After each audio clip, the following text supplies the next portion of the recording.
Comment protéger son portefeuille cet été? Il existe toujours des possibilités de sécuriser son portefeuille, surtout effectivement après une période de hausse, puisque nous avons quand même 1 an et demi de progression des marchés, un peu plus même de 2 ans de progression des marchés derrière nous.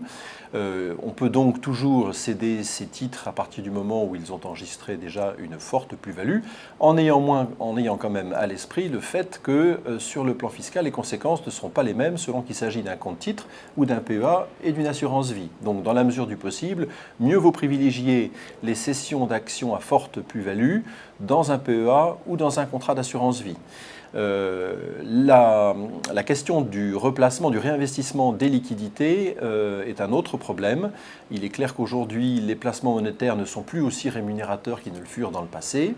Il existe aujourd'hui des possibilités de placements sécurisés un peu plus intéressantes que les placements monétaires purs et durs. Je pense en particulier aux contrats d'assurance vie dits eurodynamiques, qui ont une petite poche action qui généralement permettent de doper un peu les rendements et d'avoir une fourchette aujourd'hui comprise entre 3 et 5% selon les compagnies d'assurance.